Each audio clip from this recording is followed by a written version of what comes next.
नमस्कार सभी साथियों को स्वागत है हमारे YouTube चैनल पे। तो आज अपने चर्चा करने जा रहे हैं 18 जुलाई 2024 वार गुरुवार को जो अभिकल्प इंस्टीट्यूट में जो आपके वीकली टेस्ट होते हैं उनमें रेलवे बैच 2024 का जो टेस्ट हुआ है उसकी आंसर की पर अपने चर्चा करने जा रहे हैं। तो देखिए, सबसे पहले आपकी जो पहली क्लास होती है 10 बजे से 10:40 तक विज्ञान की, जनरल साइंस की, इसके 10 प्रश्नों पर अपने चर्चा करने जा रहे हैं। देखिए, पहला प्रश्न है समस्थानिक में होता है। तो देखिए, परमाणु संख्या समान व द्रव्यमान संख्या अलग अलग होती है। ऑप्शन ए आपका सही उत्तर होगा। दूसरा प्रश्न है एथीन का सूत्र है। तो एथीन का सूत्र है आपका ऑप्शन बी C2H4, ये आपका सही आंसर होगा। निम्न में से कार्बन का अपर रूप है। तो कार्बन का अपर रूप तीनों ही है, हीरा, ग्रेफाइट, फुलरिन, तीनों हैं। तो उपरोक्त सभी आपका सही उत्तर होगा। वर्ग 1 के तत्वों सोडियम, पोटेशियम, सीजियम इत्यादि का ऑक्सीकरण अंक कितना होता है? तो इसका सही उत्तर होगा ऑप्शन ए +1। आगे देखिए, पांचवा प्रश्न है। पांचवें प्रश्न का KMnO4 में Mn का ऑक्सीकरण संख्या ज्ञात करें। तो +7 होगा। ऑप्शन द सही उत्तर होगा। प्रकाश के अपवर्तन का उदाहरण नहीं है। तो इसमें हीरे का चमकना जो है ये प्रकाश के अपवर्तन का उदाहरण नहीं है। ऑप्शन द आपका सही उत्तर होगा। निम्न में से भौतिक परिवर्तन है। तो भौतिक परिवर्तन, कोयले का खनन जो है ये भौतिक परिवर्तन है। ऑप्शन ए सही उत्तर होगा। रासायनिक परिवर्तन होता है। तो रासायनिक परिवर्तन हमेशा अनुत्क्रमणीय होता है। ऑप्शन बी आपका सही उत्तर होगा। बेंजीन है तो बेंजीन आपका एरोमेटिक है। ऑप्शन बी सही उत्तर होगा। और 10वां लास्ट जो प्रश्न है आपका साइंस का, इसका सही उत्तर होगा ऑप्शन बी +5। तो इस तरह से ये आपके जो पहली क्लास साइंस की होती है उसके 10 प्रश्नों पर अपनों ने चर्चा की है। आगे अपने बढ़ते हैं। तो भारत का भूगोल जो आपकी दूसरी क्लास होती है 10:40 से 11:20, तो इसमें आपके भारत के भूगोल के आपको टॉपिक सामान्य परिचय, स्थिति और विस्तार और भारत के भौतिक प्रदेश टॉपिक दिए गए थे। इनमें से प्रश्न हैं। देखें, सबसे पहला प्रश्न, दक्षिण का पठार किस दिशा में झुका हुआ है? तो दक्षिण का पठार पूर्व दिशा की ओर झुका हुआ है। ऑप्शन सी सही उत्तर होगा। तेलंगाना के पठार को 2 भागों में बांटने वाली नदी कौन सी है? तो गोदावरी नदी जो है ये तेलंगाना के पठार को 2 भागों में बांटती है। कौन सा पठार मध्य प्रदेश के 1/3 भूभाग पर फैला हुआ है? तो मालवा का पठार जो है ये मध्य प्रदेश के 1/3 भूमि पर फैला हुआ है, जो मध्य प्रदेश के दक्षिण पश्चिम दिशा में है। ग्वालियर तथा विंध्याचल पर्वतमाला के बीच कौन सा पठार है? देखिए, मध्य प्रदेश में ग्वालियर और विंध्याचल पर्वतमाला है और इन दोनों के बीच में बुंदेलखंड और बघेलखंड का पठार स्थित है, जो मध्य प्रदेश के उत्तर पूर्वी भाग में स्थित है। निम्न में से कौन सा पठार छोटा नागपुर पठार का भाग नहीं है? तो जैसा कि आपको बताया गया था, छोटा नागपुर पठार के 4 हिस्से हैं। एक तो हजारीबाग का पठार, पलामू का पठार, धनबाद का पठार और रांची का पठार। तो अपने से पूछा गया कौन सा भाग छोटा नागपुर पठार का नहीं है? तो पलामू का पठार बिल्कुल है, हजारीबाग का पठार भी है, रांची का पठार भी है। मैसूर का पठार छोटा नागपुर का हिस्सा नहीं है, क्योंकि मैसूर का पठार तो कर्नाटक के पठार को कहते हैं। देखिए, कर्नाटक के पठार की सर्वोच्च चोटी कौन सी है? तो कर्नाटक के पठार की सबसे ऊंची चोटी मुलानगिरी है। अगर ऊंचाई की बात करें तो 1923 मीटर इसकी ऊंचाई है। और यदि पूछा जाए कर्नाटक के पठार की दूसरी ऊंची चोटी, तो कंद्रेमुख है, जिसकी ऊंचाई 1892 मीटर है। तो ऑप्शन से आपका सही उत्तर होगा।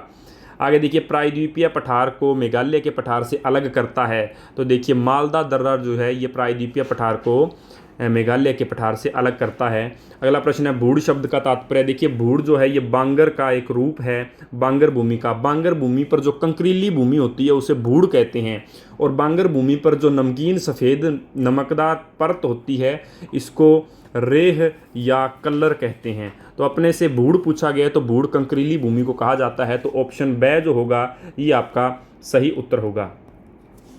आगे बढ़ते हैं 19वें प्रश्न की ओर। तो मैदानी प्रदेश की लंबाई कितनी है? तो मैदानी प्रदेश की 3200 किलोमीटर लंबाई है। ऑप्शन से सही उत्तर होगा। भारत की स्थलीय सीमा निम्न में से किन देशों से जुड़ी हुई नहीं है? तो देखिए, पाकिस्तान, भूटान के साथ बिल्कुल भारत की स्थलीय सीमा लगती है। नेपाल, चीन से भी लगती है। बांग्लादेश, म्यांमार से भी लगती है। श्रीलंका और मालदीव से भारत की स्थलीय सीमा नहीं लगती, क्योंकि बीच में जलीय भाग आ जाता है। तो ये आपका द ऑप्शन सही उत्तर होगा। तो ये अपने भारत के भूगोल के 10 प्रश्न थे जिनके बारे में अपनों ने चर्चा की। उम्मीद है सभी को समझ में आ गया होगा। आगे अपने बढ़ते हैं मैथ के सवालों पर, जिसके मैं आपको सिर्फ आंसर निशान लगाऊंगा। तो जो आपकी तीसरी क्लास होती है 11:20 से 12 बजे तीसरी मैथ की क्लास होती है, जिसमें आपको साधारण ब्याज, चक्रवर्ती ब्याज, औसत व लाभ हानि टॉपिक दिया गया था। तो देखिए, इसमें पहला प्रश्न है 21वां प्रश्न। 21वें प्रश्न का आंसर होगा आपका ब 5। ये प्रतिशत है, इसके आगे प्रतिशत नहीं लगाए गए, तो ध्यान रखना। इसमें 9%, 5, 7, दोबारा ये प्रतिशत हैं। तो इसमें उत्तर होगा ब ऑप्शन 5%। आगे देखिए 22वां प्रश्न है, इसका उत्तर होगा आपका ऑप्शन ए 12,500 रुपये, 12,500 सॉरी।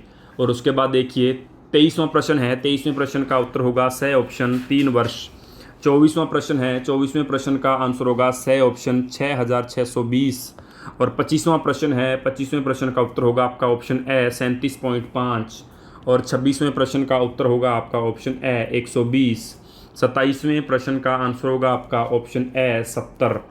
आगे बढ़ते हैं 28वें प्रश्न की तरफ। 28वें प्रश्न का आंसर होगा आपका द ऑप्शन 176 सेंटीमीटर। 29वां प्रश्न है। 29वें प्रश्न का आंसर ऑप्शन ए होगा 140.25%। और लास्ट आपका मैथ का 30वां प्रश्न है जिसका आंसर होगा आपका ऑप्शन द 240। तो ये आपके मैथ के 10 प्रश्न थे जिनके आपको निशान लगवाए गए हैं। आगे बढ़ते हैं अपने जो आपकी चौथी क्लास होती है तर्क शक्ति यानी रीजनिंग की क्लास होती है, जो 12 बजे से 12:40 का आपका टाइम है। इसमें आपको घड़ी, रक्त संबंध, कैलेंडर, दिशा परीक्षण, कोडिंग, डिकोडिंग टॉपिक्स आपको दिए गए थे। चलते हैं इसकी ओर। तो पहला प्रश्न देखिए, दर्पण में देखने पर 9:30 का समय दिखाती है। घड़ी 9:30 का समय दिखाती है तो वास्तविक समय क्या होगा? तो ये जो दर्पण में अपने को उल्टा समय दिखाई देता है तो उस समय वास्तविक समय 2:30 होंगे। ऑप्शन ए सही उत्तर होगा। दूसरा प्रश्न देखिए, यदि 11 अक्टूबर 1965 को सोमवार है तो 15 जुलाई 1973 को सप्ताह का कौन सा दिन होगा? तो रविवार होगा। ऑप्शन द सही उत्तर होगा। 33वां प्रश्न है। 33वां प्रश्न का उत्तर होगा आपका ऑप्शन द 30 मिनट। और 34वां प्रश्न है। 34वें प्रश्न का उत्तर होगा सोमवार। ऑप्शन स। और 35वां प्रश्न जो है, 35वें प्रश्न ये आपका दिशा परीक्षण का प्रश्न है। इसमें आपसे दिशा पूछी गई है तो ऑप्शन ए इसका सही उत्तर होगा 60 मीटर। और 36वां प्रश्न है, ये भी दिशा परीक्षण का प्रश्न है। इसमें आपका उत्तर होगा ऑप्शन द 8 किलोमीटर। और 37वां प्रश्न है, ये आपका ब्लड रिलेशन यानी रक्त संबंध का प्रश्न है। इसमें आपका सही उत्तर होगा ऑप्शन स साला या जीजा। और 38वां प्रश्न भी ब्लड रिलेशन का है और इसका सही उत्तर होगा ऑप्शन ब मामा या मौसा। और 39वां प्रश्न आपका कोडिंग डिकोडिंग का है, जिसमें आपका जो क्वेश्चन में कुछ चेंजिंग करवाई गई थी। इसमें विद पावर की जगह आपको पावर विद लिखना था, यह आपको क्लास में चेंज करवा दिया गया था। तो इसका सही उत्तर होगा ऑप्शन स FUCO। और 40वां लास्ट जो आपका रीजनिंग का प्रश्न है, इसमें आपका उत्तर होगा ऑप्शन ब चावल। तो ये आपके प्रश्न थे रीजनिंग के। आगे देखते हैं भारतीय राज्य व्यवस्था यानी इंडियन पॉलिटिकल, जिनके बारे में आपसे चर्चा करेंगे सुभाष सर। तो चलते हैं सुभाष सर की तरफ। हाँ, तो बात कर रहे हैं अभी भारतीय राज्य व्यवस्था पॉलिटिकल साइंस के जो 10 प्रश्न है। क्लास आपकी जो होती है 12:40 से 1:20 तक 41 नंबर से लेकर 50 नंबर तक प्रश्न है। और आपको टॉपिक जो दिए गए थे, भारत के महान्यायवादी, प्रधानमंत्री, नियंत्रक के महालेखा परीक्षक जो CAG होता है, और लोक सेवा आयोग यानी UPSC के जो टॉपिक थे। प्रश्न पहला देखिए, अंग्रेजों द्वारा पारित किए गए किस अधिनियम में संघ लोक सेवा आयोग के गठन का प्रावधान है? तो आपको बता दूं 1935 का जो भारत शासन अधिनियम अंग्रेजों ने पारित किया था, इसके अंदर संघ लोक सेवा आयोग के गठन का प्रावधान था। यानी केंद्रीय लोक सेवा आयोग, अगर नाम पूछे केंद्रीय लोक सेवा आयोग दिया हुआ हो फिर तो 1919 का अधिनियम था, लेकिन बात ये संघ लोक सेवा आयोग की जा रही है। तो संघ लोक सेवा आयोग जो नाम पड़ा है, UPSC जो नाम पड़ा है 1935 के अधिनियम में। नेक्स्ट है, संघ लोक सेवा आयोग में सदस्यों की संख्या का निर्धारण कौन करते हैं? तो भारत के राष्ट्रपति जो होते हैं वो संघ लोक सेवा आयोग में सदस्यों की संख्या का निर्धारण करते हैं। आगे देखिए, संघ लोक सेवा आयोग के अध्यक्ष व सदस्यों का कार्यकाल पूछा है। तो कार्यकाल 6 वर्ष या 65 वर्ष की आयु जो भी पहले होती है, यानी या तो 6 वर्ष पहले हो जाए या 65 वर्ष की आयु हो जाए, इतना कार्यकाल UPSC के जो अध्यक्ष और सदस्य होते हैं उनका होता है। नेक्स्ट क्वेश्चन है, निम्न में से कौन सा संघ लोक सेवा आयोग का कार्य नहीं है? तो आपको पता है लोक सेवकों की भर्ती संबंधी जो कार्य है ये तो कार्य है। इसके बाद परीक्षाओं का आयोजन भी करवाता है ये आयोग, साक्षात्कार यानी इंटरव्यू वगैरह लेता है, पदोन्नति संबंधी कार्य, प्रमोशन वगैरह करता है, लेकिन लोक सेवकों को नियुक्ति देने का काम है ये नहीं करता। नियुक्ति देने का काम आपको पता है सरकार के द्वारा किया जाता है। आगे देखिए, भारत के महान्यायवादी के बारे में कौन सा कथन सही है? तो देखिए, वह राष्ट्रपति द्वारा नियुक्त किया जाता है, बिल्कुल सही है, क्योंकि महान्यायवादी की नियुक्ति राष्ट्रपति ही करता है। दूसरा जो दिया गया है, वह सर्वोच्च न्यायालय के न्यायाधीश के रूप में नियुक्त होने के योग्य होना चाहिए, बिल्कुल सही है। जो महान्यायवादी बनाया जाएगा वह सुप्रीम कोर्ट का जज बनने के काबिल होना चाहिए। और तीसरा, उसे भारत के सभी न्यायालयों में सुनवाई का अधिकार है, ये भी बिल्कुल सही है। तो इसके सभी कथन जो है इन ऑप्शन से सही हो जाएगा, सभी कथन सही हैं। अगला प्रश्न देखिए, निम्न में से कौन राष्ट्रपति के प्रसाद पर्यंत अपना पद धारण करता है? तो देखिए, राष्ट्रपति के प्रसाद पर्यंत जो पद धारण करता है वो होता है भारत का महान्यायवादी, अटॉर्नी जनरल ऑफ इंडिया जो होता है, इसका जो कार्यकाल संविधान में लिखा हुआ है राष्ट्रपति के प्रसाद पर्यंत। इसके बाद देखिए अगला है नियंत्रक या महालेखा परीक्षक की नियुक्ति संबंधी प्रावधान संविधान के किस अनुच्छेद में वर्णित है? तो अनुच्छेद 148 के अंदर, दो ऑप्शन होगा, अनुच्छेद 148 से 151 तक आपको पता है CAG के बारे में उल्लेख दिया है।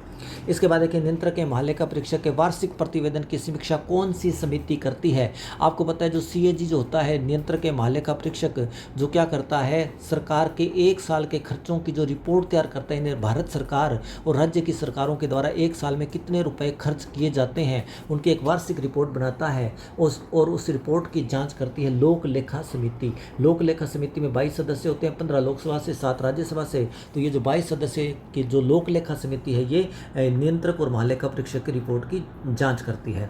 आगे देखिए 49 नंबर क्वेश्चन है, 1965 में भारत पाक युद्ध के समय देश के प्रधानमंत्री कौन थे? तो आपको पता होगा लाल बहादुर शास्त्री जो है, लाल बहादुर शास्त्री 1965 के अंदर भारत पाकिस्तान की जो जंग हुई है उस समय भारत के प्रधानमंत्री थे। अगला प्रश्न देखिए 44वां संविधान संशोधन 1978 किस प्रधानमंत्री के काल में किया गया? तो देखिए मोरारजी देसाई जो है, मोरारजी देसाई, ये बड़ा ही फेमस था ये संविधान संशोधन। 44वां संविधान संशोधन आपको पता है अब तक सबसे बड़ा जो संविधान संशोधन हुआ 42वां था। 42वां संविधान संशोधन 1976 प्रधानमंत्री इंदिरा गांधी के काल में किया गया और इसके बाद मोरारजी देसाई जब प्रधानमंत्री बने हैं तो इनके काल में 44वां संविधान संशोधन 1978 में किया गया। तो ये थे पॉलिटिकल साइंस से संबंधित आपके 10 प्रश्न।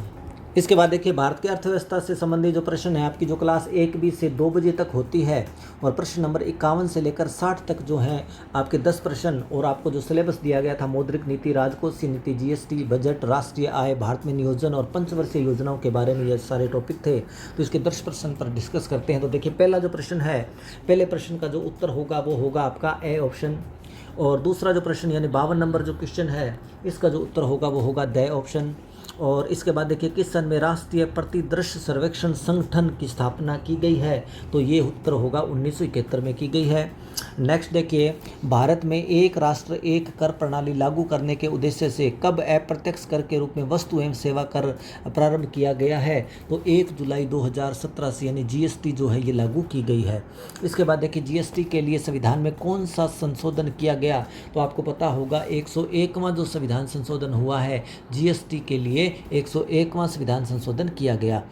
आगे देखिए स्वतंत्र भारत का पहला बजट कब पारित किया गया? तो आपको पता होगा 1947 के अंदर भारत जब स्वतंत्र हुआ है तो उसके बाद जो बजट पेश किया गया वो स्वतंत्र भारत का पहला बजट था।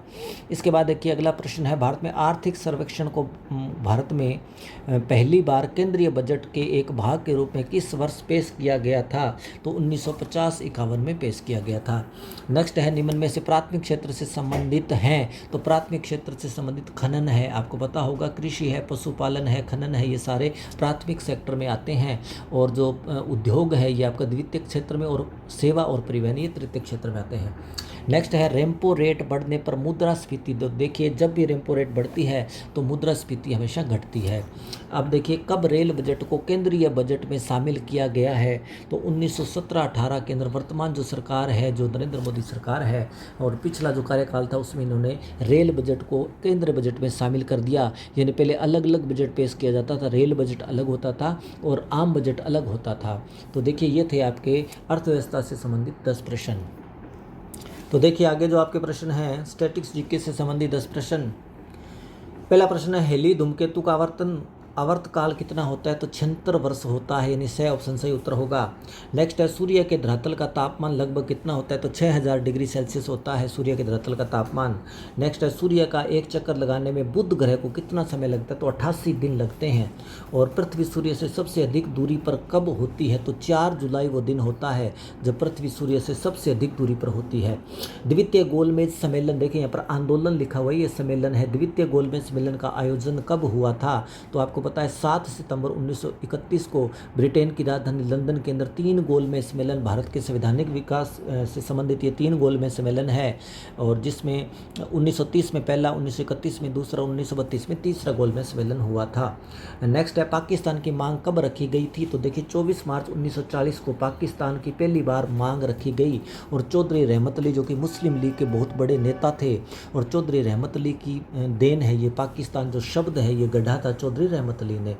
नेक्स्ट देखिए, सत्याग्रह सभा की स्थापना किसने की थी? तो आपको पता है सत्याग्रह के लिए जो आंदोलन करने के लिए जाने जाते हैं वो महात्मा गांधी ही है, तो इसका सही उत्तर होगा महात्मा गांधी। नेक्स्ट है, विटामिन के का रासायनिक नाम क्या है? तो देखिए बेऑक्सिनोफिनोक्विनोन जो है ये रासायनिक नाम है विटामिन के का। नेक्स्ट है, विश्व व्यापार संगठन जो WTO है, WTO का मुख्यालय यानी वर्ल्ड ट्रेड ऑर्गेनाइजेशन जो है इसका मुख्यालय है जिनेवा के अंदर। नेक्स्ट है, भारत पाक युद्ध कब लड़ा गया? तो 1965 के अंदर आपको पता है भारत पाकिस्तान का जो युद्ध हुआ है दोनों देशों के बीच 1965। इससे पहले अक्टूबर 1947 के अंदर एक छोटी सी लड़ाई कश्मीर को लेकर भी भारत पाकिस्तान के बीच हो चुकी है। तो ये थे आपके 10 प्रश्न जो कि स्टैटिक्स जीके से संबंधित हैं, और नेक्स्ट जो आपके हैं करंट जीके के प्रश्न हैं वो आपको करा रहे हैं अकरम सर। तो देखिए आगे अपने देखते हैं करंट अफेयर्स के जो अपने 20 प्रश्न हैं 71 से लेकर के 90 तक। देखो पहला प्रश्न है, हाल ही में विंबलडन ओपन में पुरुष एकल का खिताब किसने जीता है? तो देखिए इसका उत्तर होगा आपका कार्लोस अल्काराज ने। ऑप्शन सी आपका सही उत्तर होगा। और हाल ही में नीति आयोग द्वारा जारी SDG इंडिया इंडेक्स 2023-24 में कौन सा राज्य शीर्ष पर है? तो इसका सही उत्तर होगा केरल। से ऑप्शन आपका उत्तर होगा। विश्व जनसंख्या दिवस कब मनाया जाता है? तो विश्व जनसंख्या दिवस आपका 11 जुलाई को मनाया जाता है। A option. हाल ही में भारतीय दूरसंचार नियामक प्राधिकरण के अध्यक्ष पद पर किसे नियुक्त किया गया है? तो इसका उत्तर होगा आपका ए ऑप्शन, अनिल लोहाटी को।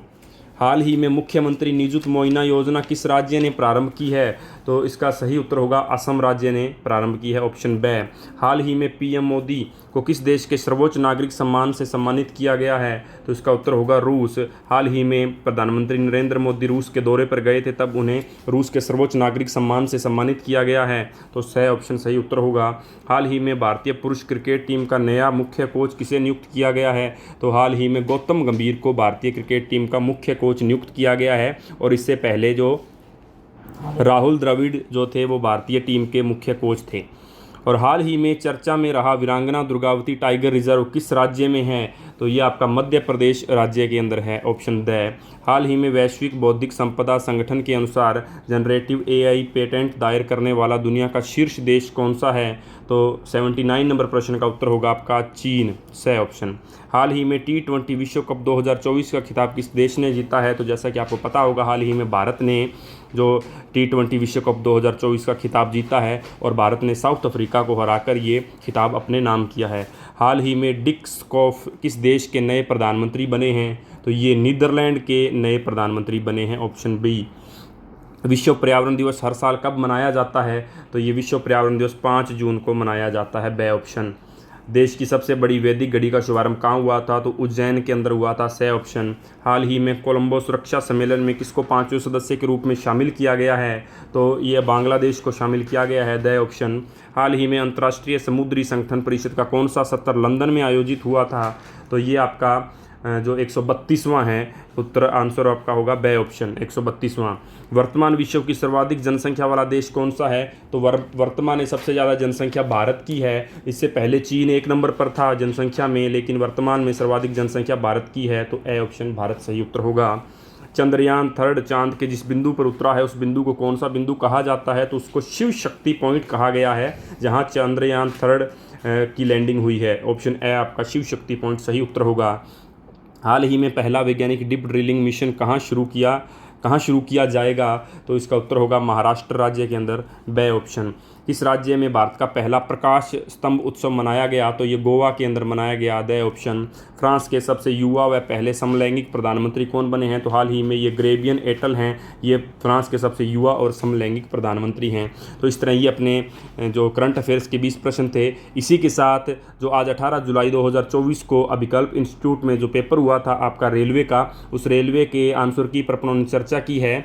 देखिए ये हर गुरुवार को वीकली टेस्ट होते हैं हर एक बैच के, तो उसकी वीकली टेस्ट पे जो आंसर की पर चर्चा है उसी दिन शाम को या दूसरे दिन आपको study with SK Verma YouTube channel पर प्रोवाइड करवा दी जाती है। इसके अलावा यदि आप कोई भी जानकारी चाहते हैं तो हमारे इस मोबाइल नंबर पर कॉन्टैक्ट कर सकते हैं, और अभिकल्प इंस्टीट्यूट हमारा टेलीग्राम चैनल है, इसको भी ज्वाइन कर सकते हैं। और डेली यदि करंट अफेयर्स के प्रश्न आप देखना चाहते हैं तो हमारी वेबसाइट है abhikalpinstitute.com, इस पर आप जाकर देख सकते हैं। डेली यहाँ पर करंट अफेयर्स के प्रश्न अपलोड किए जाते हैं। तो इसके अलावा यदि आप कोई भी बैच ज्वाइन करना चाहते हैं तो हमारा एड्रेस है अभिकल्प इंस्टीट्यूट, जो नज़दीक भगत सिंह चौक हनुमानगढ़ जंक्शन में है। आप मोबाइल नंबर पर भी जानकारी फ़ोन करके हमसे जानकारी ले सकते हैं। तो ठीक है, मिलते हैं अगली वीडियो में, तब तक के लिए टेक केयर।